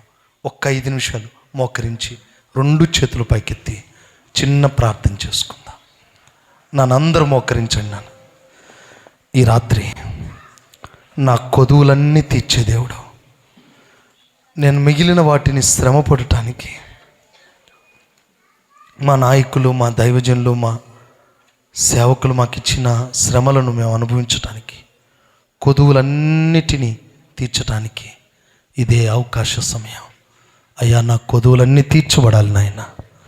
చేతుల పైకి ఎత్తండి. యేసయ్యా, నాకు సమృద్ధినివ్వండి. జ్ఞానము కొదువుగా ఉంటే జ్ఞానమును అడగండి. జ్ఞానము కొదువుగా ఉంటే జ్ఞానమును అడగండి. కృప కలిగిన దేవుడు నీకు జ్ఞానం ఇస్తున్నాడు. 2 చేతులు పైకెత్తాలి. అయ్యా, నా కొదువులన్నీ తీర్చండి ప్రభు. నీవు నా తండ్రివి. నిత్య జీవం పొందటానికి నీ కొదువుగా ఉంది. ఏమిటి ఆ కొదువ?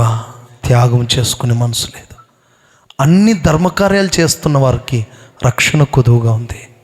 అన్నీ ఉన్నాయి, ఆత్మాభిషేకం లేదు. అన్నీ ఉన్నాయి, స్వస్థత లేదు. అన్నీ ఉన్నాయి. లవోదికీయ సంఘం అంటుంది, నేను అన్ని సమృద్ధి కలిగి ఉన్నాను, కొదువు లేదనుకుంటుంది. కానీ అన్ని కొదువులే. జ్ఞానం కొదువుగా ఉంటే జ్ఞానం అడగండి, కృపను అడగండి. 2 చేతులు పైకెత్తండి. ప్రార్థన చేసుకుందాం. ప్రార్థన చేసుకుందాం. ఒక్క మాట చేతులు ఎత్తండి. చివరిగా ముగించేస్తున్నాను. ఎస్, ఒక్క మాట. అయ్యా, నాకు కొదువులన్నీ తీర్చండి నాయన. నేను పలా విషయంలో కొదువుగా ఉన్నాను ప్రభా. నా జీవితంలో కొదువైన శ్రమలు కొన్ని ఉన్నాయి. రక్షణ కొదువుగా ఉంది, అభిషేకం కొదువుగా ఉంది తండ్రి, స్వస్థత కొదువుగా ఉంది, శ్రమలు కొదువుగా ఉన్నాయి. అయ్యా, లవోదికీయ సంఘాన్ని చూస్తే అన్నీ కొదువులే. అన్నీ ఉన్నాయి అనుకుంటున్నాం, కానీ కొదువుగా ఉంది. నీ లైఫ్లో ఏవి కొదువుగా ఉన్నాయో తెలుసుకో. కొరతగా ఉన్నాయా? తమ్ముడు, చెల్లి, ఇప్పుడే అవకాశం. అయ్యా, నా కొదువులన్నీ తీర్చండి నాయన. చేసుకోగలుగుతావా? నీకు తెలుసు, ఇంత ఉపదేశం విన్న తర్వాత నీకు ఏం కొదువైంది? శిష్యులను అడుగుతున్నాడు, నేను నీతో ఉన్నప్పుడు ఏదైనా కొదువైనా? వాళ్ళు అంటున్నారు, లేదయ్యా అంటున్నారు. కానీ ఈరోజు నీకు అన్ని కొదువులే కదా, అన్ని కొరతలే కదా. ఏదో ఒక కొరత, ఏదో ఒక కొదువు మిగిలిపోయింది కదా బిడ్డ. ఇది ఫలాంది, నాకు అన్నీ ఉన్నాయని చెప్పుకోగలుగుతావా? లేవు కదా. నాకు సమృద్ధి అని చెప్పగలుగుతావా? లేదు కదా. అన్నీ కొదువుగానే ఉన్నాయి అని అనుకుంటున్నావు. ఏమీ లేని స్థితిలోనే ఉన్నావు. లోపము లేని సౌందర్యం.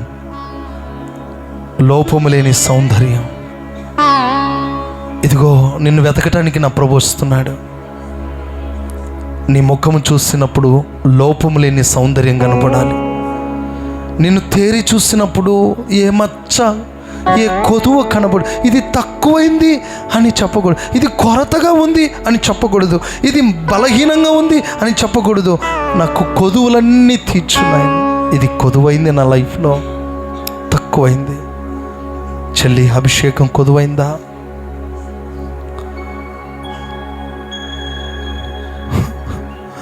రక్షణ కొదువైందా? అయ్యా, నాకేదో కొదువుగా ఉంది ప్రభువా. అయ్యా, అన్నీ ఉన్నాయి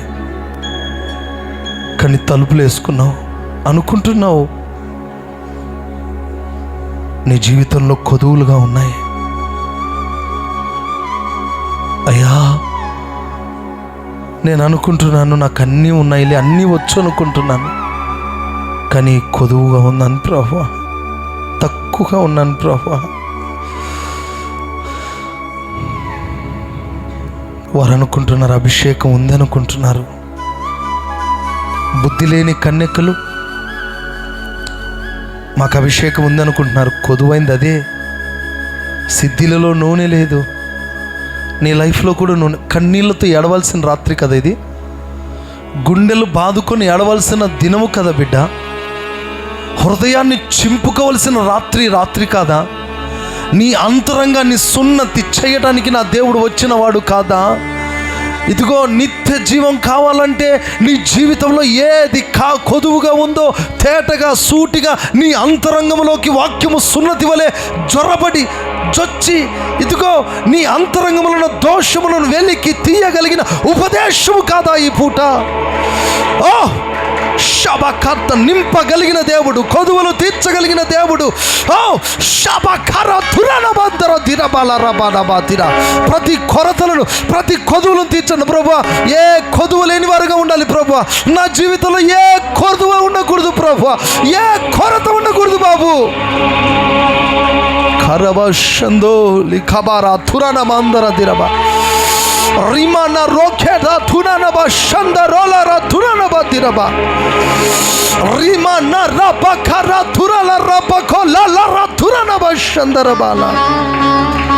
అయ్యా కృపనివ్వండి నాయన, పరిపూర్ణ సౌందర్యాన్ని దయచేయండి ప్రభువా. ముడత మచ్చ కలంకము లేని సంఘముగా మార్చు ప్రభువా. ఓ పవిత్రురాలుగా నన్ను మార్చు ప్రభువా, పరిశుద్ధురాలుగా నన్ను మార్చు ప్రభువా. ఏ కలంకము కనబడని స్థితిలో నన్ను మార్చు ప్రభువా. ముడతలు కనబడకూడదు, మచ్చలు కనబడకూడదు, లోపము లేని సౌందర్యాన్ని దయచేయండి ప్రభువా. Thank you. హృదయాన్ని చింపుకుంటావా? ఆమేన్, ఆమేన్. ఈరోజు వాక్యం విన్నావు కదా సహోదరుడా, సహోదరి, ఈరోజు వాక్యం విన్నావు. నీ లైఫ్లో ఏది కొదువుందో తేలిపోయింది. హృదయాన్ని చింపుకో. ఒక్క కన్నీటి చుక్క నేలలో, ఒక కన్నీటి చుక్క నేల మీద పడగలిగితే నిజమే దైవజనుడా, నిజమే నా కొదువులున్నాయి, లోటులున్నాయి, పొరపాటులున్నాయి, తప్పిదాలున్నాయి, నేను కొదువుతూ ఉన్నాను ప్రభువా అని తీర్మానం చేసుకొని ఒక్క మాట, నిజమే ప్రభువా చెప్తా. ఒక్క నిమిషంలో నేను ముగించేస్తున్నాను. గుండెలు బాదుకొని ఏడవగలిగితే ఏడవండి, హృదయాన్ని చింపుకోగలిగితే చింపుకో బిడ్డ. ఈరోజు నీ కొరకే ఈ శ్రేష్టమైన మాటలు. అయ్యా నా లైఫ్లో అన్ని కొదువులే, నేను అన్నీ ఉన్నా ఒక్కటి కొదువు అవుతుంది. అయ్యా ధనవృద్ధి చేసుకున్నాను, నాకేం కొదువు అనుకుంటున్నావు కదా, అన్నీ కొదువులే కదా బిడ్డ. నీకు అంతా తేడానే ఉంది కదా బిడ్డ. వస్త్రాలు లేవు కదా బిడ్డ, దిగంబరివి అయిపోయావు కదా బిడ్డ. అయ్యో గ్రుడ్డితనం వచ్చేసింది కదా, నులివెచ్చని స్థితి కాదా? తీర్మానం చేసుకొని ఒక్క కన్నీటి చుక్క, ఒక్క కన్నీటి చుక్క, ఈ తీర్మానమే నిన్ను స్థిరపరచునుగాక. ఓ తీర్మానమే స్థిరపరచునుగాక. ఓ జీసస్, నా కొదువులన్నీ తీరాలి ప్రభు. Thank you, thank you. ఈ దినము దేవుడు స్వరం విన్నావు. ఈ దినమున దేవుని మాట నీ జీవితంలోకి వచ్చేసింది. నా కొదువులన్నీ తీర్చబడాలి నాయన. Thank you, thank you. Amen. మోకరించండి, మోకరించండి. నిలువు మోకాల మీదకి రండి అందరు బ్రదర్స్ సిస్టర్స్. ఒక్కసారి కళ్ళు తెరవండి, నేను ఒక మాట చెప్పిన ముగించేస్తా. ఈ దినం మీ కొరకే వర్తమానం.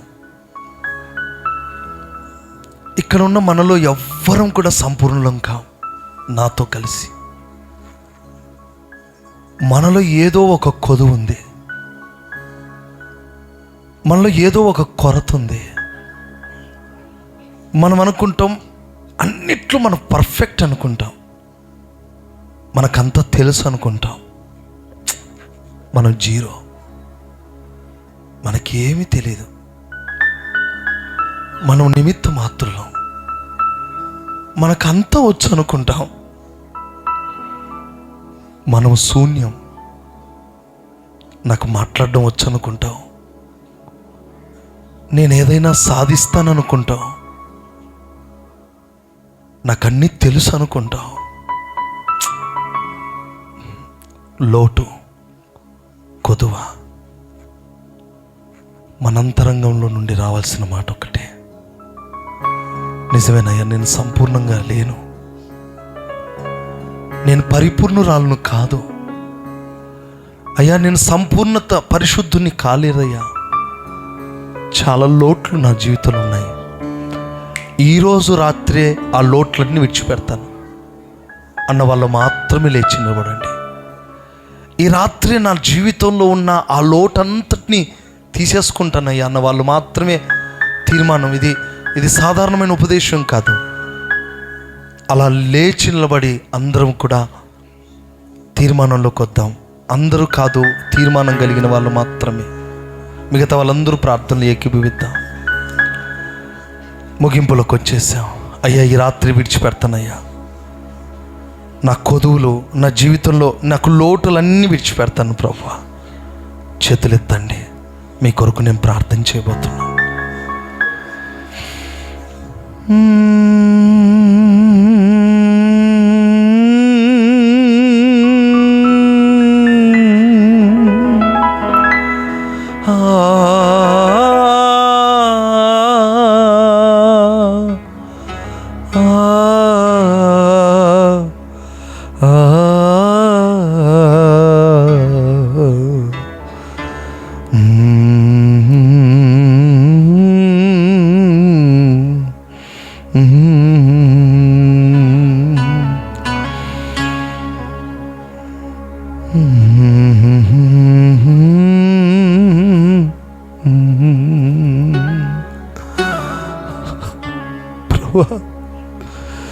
యేసయ్యా, యేసయ్యా, తండ్రి,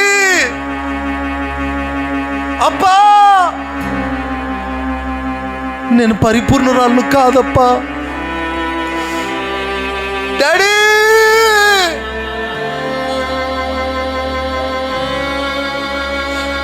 అబ్బా, నేను పరిపూర్ణురాలు కాదప్పా, పరిపూర్ణుడు కాదు.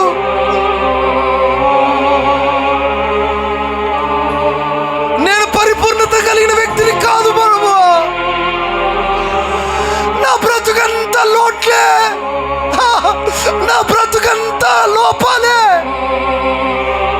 నా బ్రతుకంతా లోపాలే, నా బ్రతుకంతా మచ్చలే, నా జీవితం అంతా మచ్చలే, నా బ్రతుకంతా కొదువులే. అయ్యా,